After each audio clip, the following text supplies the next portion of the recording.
Because what comes with friendship, people? What's a part of being someone's friend?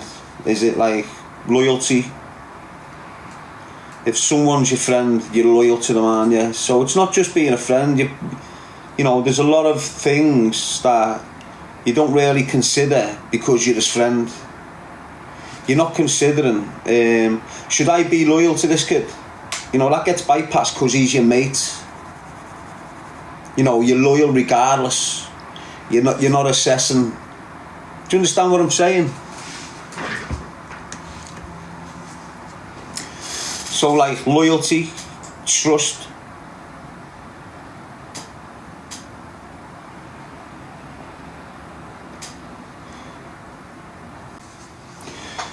What's a situation where you'd have to just like think that you're going to get yourself wigged, but you're just trusting this kid?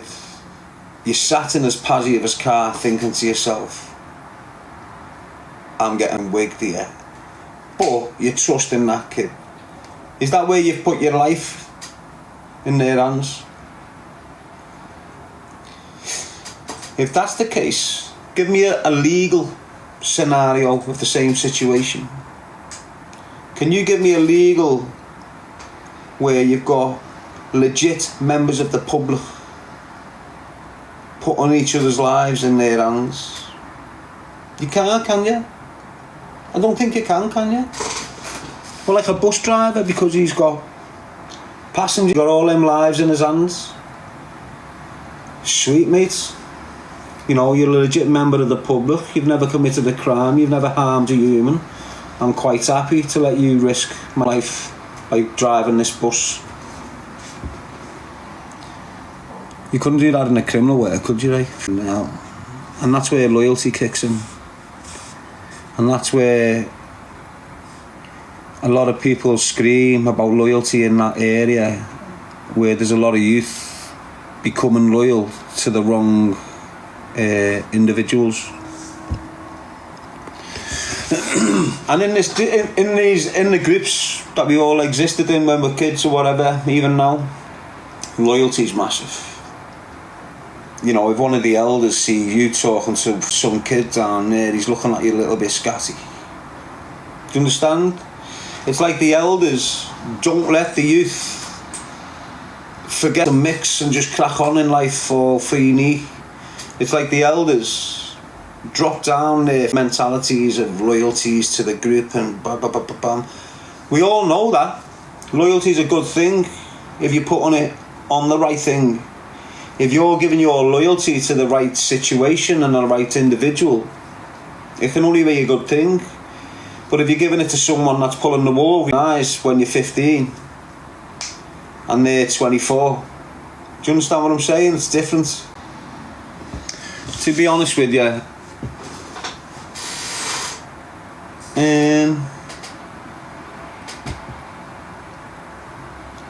I don't know, there's people I should trust, but I don't, if that makes sense. Like, I've got people in my life that I haven't done to not be trusted, but because of whatever, you develop defences. Instead of giving people the opportunity to break trust, you just don't trust no one. It's wrong, like. And it works right across the board with me, because when I was growing up, I used to always trust my instincts. Always used to trust my instincts. Used to always go with them and everything would work out right. When I stopped trusting my instincts, everything started going wrong.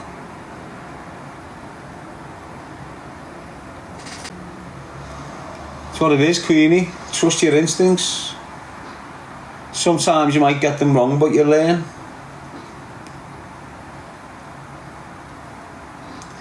It's better learning a couple of times than being wrong a couple of times, isn't it? Then again, you only learn when you're wrong, don't you? Or do you? Imagine my kid going to school by years and night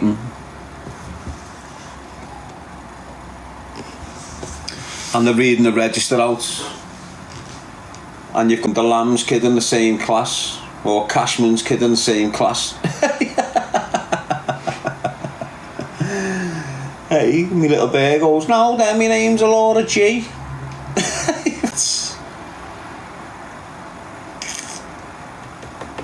Mad lad.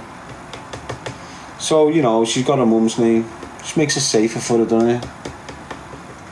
You know, when she's a teenager, she hasn't got that stigma attached to her like all the other G kids now. It's horrible, you know, people. That's something else you want to consider.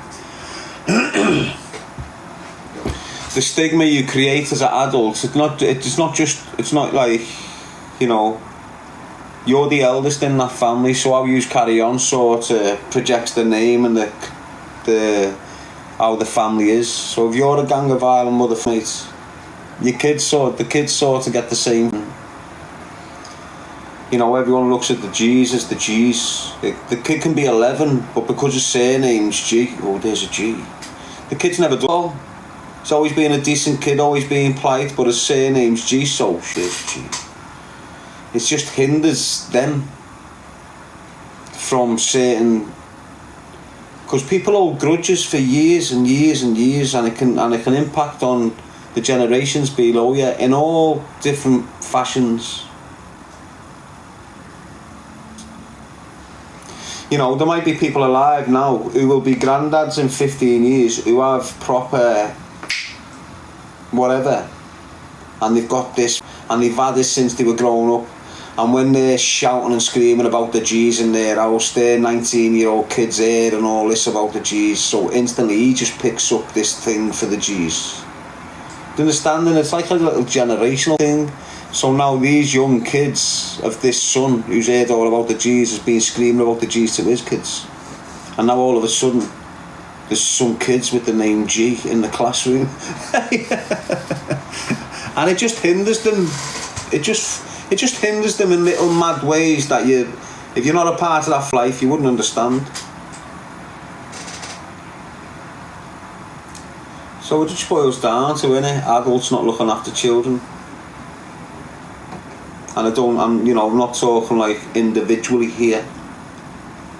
I'm talking like in a whole.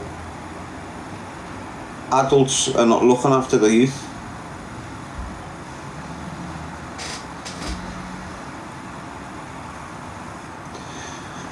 We're not supplying them with the need. We all seem to think it's the government's responsibilities to create positive lifestyles for the kids on our estate. What makes you think that?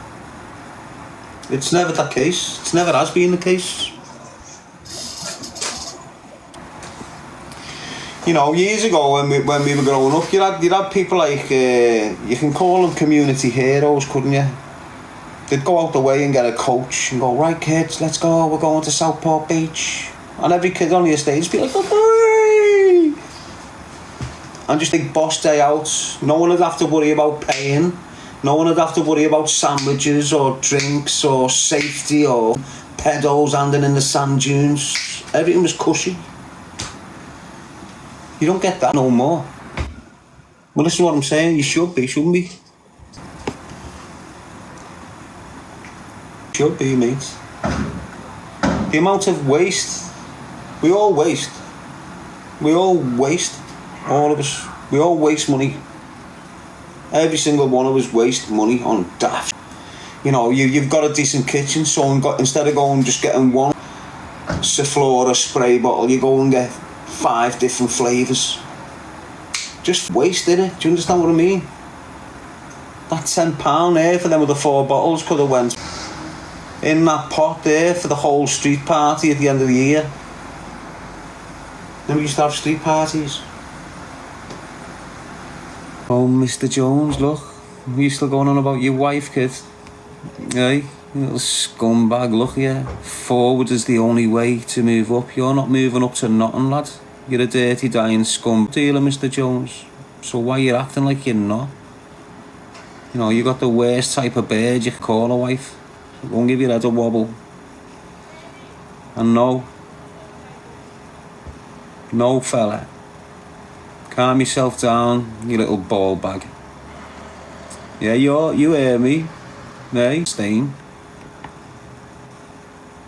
Helmet. It's what you are, mate. How old are you? 9 o'clock you've been in it, lads. How old are you? And this is what you've got in your bio. Forward is the only way to move up. You helmet. You're not going nowhere. You're stuck at a certain level, lad, and you don't go past it. You're nothing but a dealer acting legit, trying to deceive your neighbours like you're something legit, you little fat ball. How about that, lad? Boss, aren't I? Just telling you how it is. What you can do about it. Even if you were in my face now, there's all you'd be able to do about it. Nothing. So don't, cloud your own judgment, you little spud. You can shift all in the world, doesn't mean you're any different from a rat on the streets. So get off your high horse, living life to your criminal gains, and helmet. You helmet.